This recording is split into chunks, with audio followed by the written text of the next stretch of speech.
Maya watched Dae-jung's face go stone cold. Those districts represented millions of dollars in annual revenue. It was an outrageous demand, but Minjun's voice remained calm. I can't give you what you're asking for. Then your man dies. I can't give it to you because I don't own it anymore. I left the family business 18 months ago. I'm a civilian. I have no authority to negotiate territory. Silence. Then laughter. You came here with no power? No authority? Just yourself? I came here to offer myself in exchange for Jinho. Let him go. Keep me. Use me as leverage against my family if that's what you want. But he's an old man who's never hurt you. I'm the one you want to break. Minjun. No, Maya whispered, but he couldn't hear her. Why would we trade a bargaining chip for a worthless has-been? The voice taunted. Because I'm Cho Dae-jung's son. I'm worth more as a hostage than some advisor. And because if you kill Jinho, the Cho family will come for you with everything they have. But if you release him and keep me, they'll negotiate. My father will give you what you want to get me back. More silence. Maya could hear her own heartbeat in her ears. You're either very brave or very stupid, the voice said finally. But I respect the gesture. However, we don't want a hostage. We want to send a message. We want... The sound of gunfire erupted. Maya screamed. Dae-jung was already shouting orders, and the security teams mobilized. For 3 minutes, chaos reigned. Then Minjun's voice came through, shaken but steady. Jinho is safe. I repeat, Jinho is safe, and someone might want to come clean up this mess. What Maya learned later from Jinho himself was that the Chinese family had underestimated Minjun entirely. They thought he'd gone soft, become weak. They hadn't realized that evolution didn't mean weakness. It meant choosing when to use violence instead of defaulting to it. When the Chinese leader had decided to execute both of them as a message, Minjun had moved with the same deadly efficiency he'd always possessed, but with a crucial difference. He'd taken down only the men who were immediate threats, disarmed the others, and held them at gunpoint while calling for backup. Not a massacre, not overkill, just enough violence to survive. He gave them a choice, Jinho said, sitting in the Cho compound with a blanket around his shoulders and tea in his hands. After he'd disabled their weapons, he offered them safe passage to leave Seoul. Said the Cho family was willing to forget this incident if they left Korean territory and never came back. Did they take it? Maya asked. Most of them. A few tried to fight. Those didn't survive. But Minjun tried. He offered them a path that didn't end in death. That's more than the old Minjun would have done. When Minjun finally arrived at the compound, covered in blood but mostly unharmed, Maya launched herself at him. He caught her, holding her tight, and she felt him shaking. I tried, he whispered into her hair. I really tried, but I still had to. I know, you did what you had to. You survived. You saved Jinho, and you offered them mercy when you could have just killed them all. That matters, Minjun. That's progress. It doesn't feel like progress. It feels like I'll never fully escape what I am. Maybe that's okay. Maybe you don't need to escape it completely. Maybe you just need to be someone who uses violence as a last resort instead of a first option. That's evolution. Dae-jung approached them then, his expression unreadable. The Chinese family is leaving Seoul. They've agreed to cease operations in Korea entirely. Good, Minjun said. You handled it well, better than I expected. You showed strength and mercy in equal measure. Your mother would be proud. He paused. I'm proud. The words clearly cost Dae-jung something, and Minjun's eyes shone with emotion. Thank you, Father. But this isn't over. There will be others who test us, who see change as weakness. You need to decide, are you truly out, or are you still the family's weapon when we need you? Minjun looked at Maya, then back at his father. I'm out. What happened tonight was saving a friend, not serving the family. If something like this happens again, you'll need to handle it without me. Even if it means family dies? Even then, I've given everything I had to this family. Now I need to give everything I have to my wife and our future. I can't keep one foot in both worlds. Fair enough. Dae-jung turned to leave, then stopped. Minjun, in case I never say it again, thank you. For all the years you served as our weapon, for all the times you put family first, you've earned your freedom. After his father left, Minjun collapsed into a chair, the adrenaline finally fading. Maya knelt beside him, taking his hands. How are you really? She asked, terrified that I almost lost this. Lost you, lost everything we've built. But you didn't. You're here, we're here, and we survived another test. How many more tests can we survive, Maya? As many as it takes. We're stronger together than either of us is alone. Minjun pulled her into his lap, holding her like she was the only solid thing in his universe. I don't deserve you. Probably not. But you're stuck with me anyway. Best thing that ever happened to me. That night in the alley, when you refused to leave me dying, you gave me everything. A reason to live, a reason to change, a reason to hope. And you gave me courage.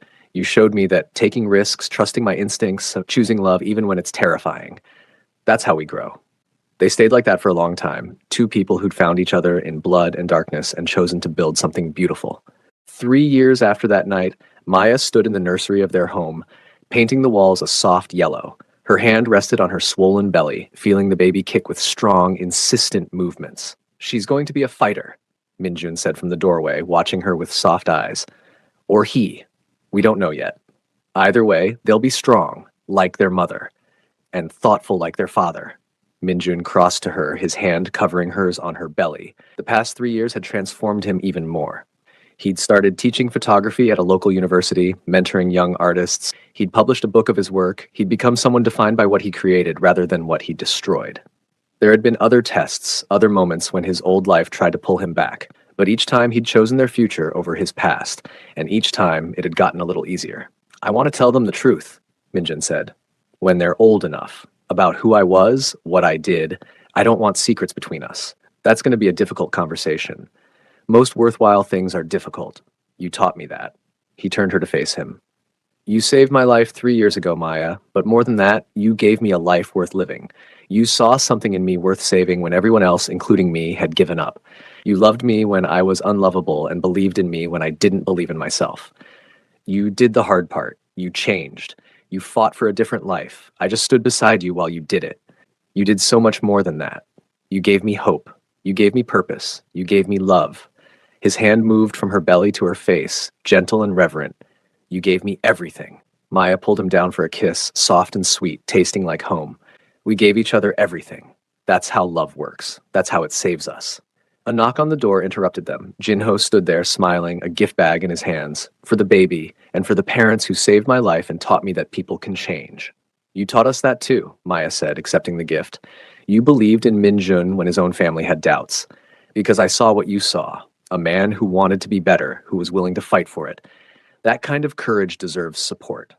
After Jinho left, Minjun and Maya returned to painting the nursery, working in comfortable silence. Outside the window, souls spread out before them, the city where they'd met in blood and violence, where they'd fought for their love, where they'd built a life together.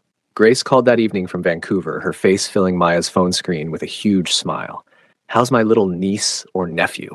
Kicking constantly. I think we're having a soccer player. Or a martial artist like their dad. Former martial artist, current photographer and professor.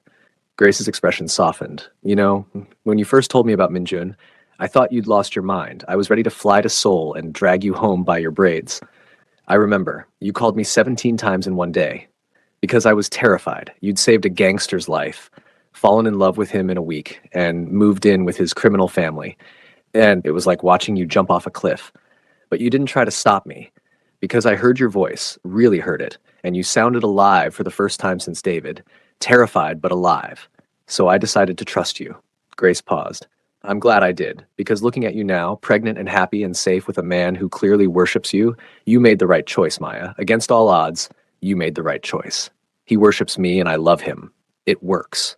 That's what matters. Listen, Dad and I are flying out next month. We want to be there when the baby comes. You don't have to. Yes, we do. You're my baby sister. I'm not missing this. Plus, I want to meet this legendary Cho family and make sure they know that if they ever hurt you, they'll have a very angry Nigerian surgeon to deal with. Maya laughed. Minjun's father is terrified of you already based on my descriptions. Good. Fear is healthy in family relationships.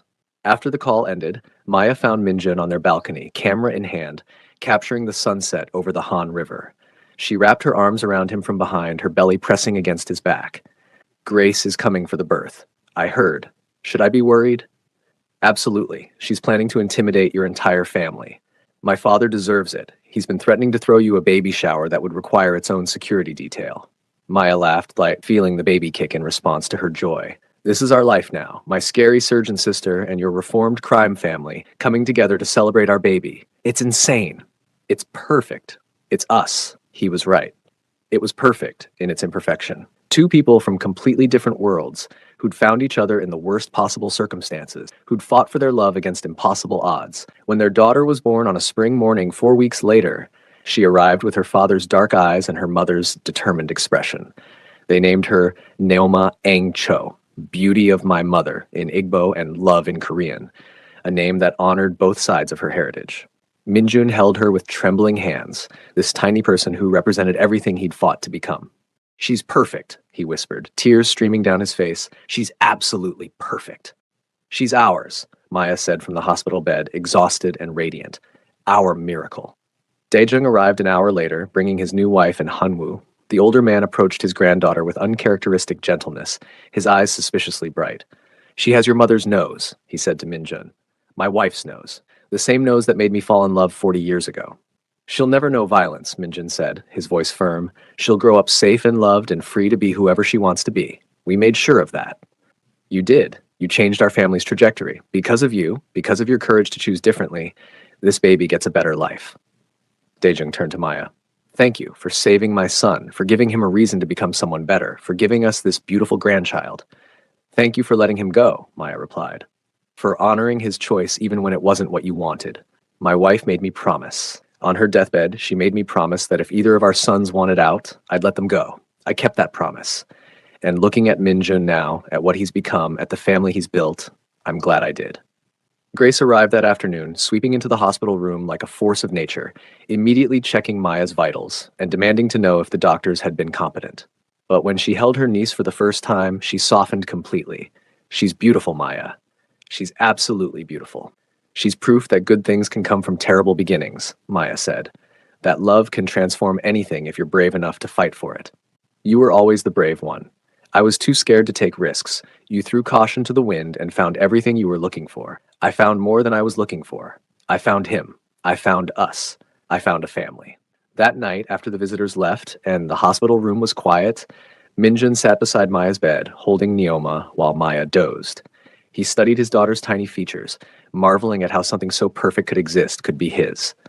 I was dying 3 years ago, he whispered to the sleeping baby, bleeding out in an alley, certain my life was over. Then your mother appeared. She refused to leave me. She saved my life with her skills and her stubborn courage, and she kept saving me every day after that. Neoma stirred, making small sounds, and Minjun adjusted his hold, natural and gentle. I want you to know that your father was not always a good man. I did terrible things, hurt people, chose violence over mercy. But your mother saw something in me worth saving. She gave me a reason to change, to become someone better. Someone worthy of her love. Someone worthy of being your father. You are worthy? Maya's sleepy voice came from the bed. You've always been worthy. You just needed someone to show you that. I needed you to show me that. And now we show her. We show her what real love looks like, what courage looks like, what it means to choose hope over fear, light over darkness, creation over destruction. We do it together, like everything else. Maya reached out her hand and Minjun took it, their daughter sleeping peacefully between them. 3 people bound by love and hope and the courage to choose differently. 5 years later, Maya stood in the courtyard of their expanded hanok, watching Minjun teach Neoma how to use his camera.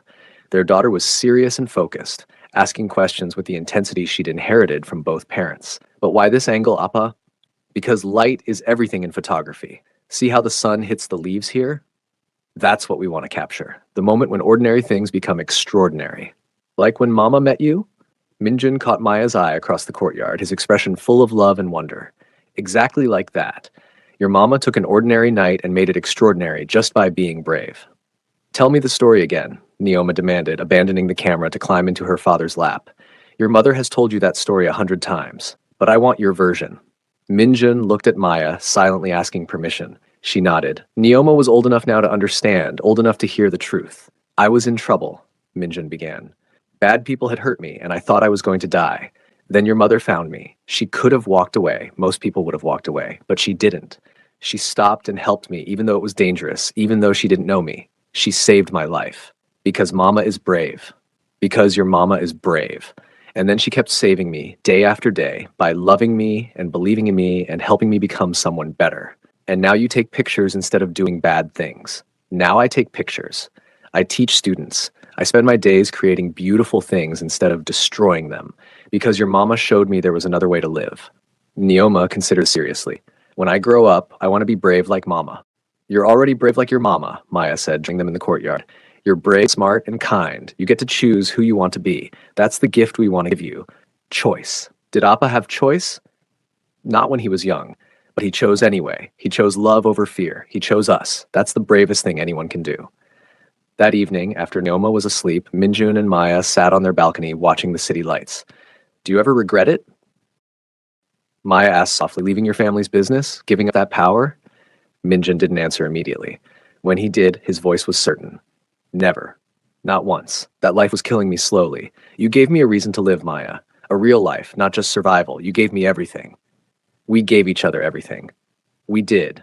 And now we give it to her. A life without violence, a childhood full of love and safety and possibility. Everything we fought for. Maya leaned against him, content. They'd come so far from that night in the alley. She'd been an architect looking for purpose. He'd been a weapon looking for redemption. Together, they'd built something neither could have imagined alone. A home, a family, a love that had transformed them both. I love you, she whispered. I love you too. More than I thought possible, more than I can express. They sat in comfortable silence as night fell over Seoul, two people who'd found each other in darkness and built a life in the light. The journey hadn't been easy. There had been danger and fear and impossible choices. There had been moments when everything seemed lost. But they'd survived. They'd fought for their love. They'd chosen each other over and over again. And in the end, that choice had made all the difference. Maya had turned a corner one October night and found a dying man. She'd made a choice that defied logic and caution. That choice had led to this, to love and family and a future bright with possibility. It had been worth it.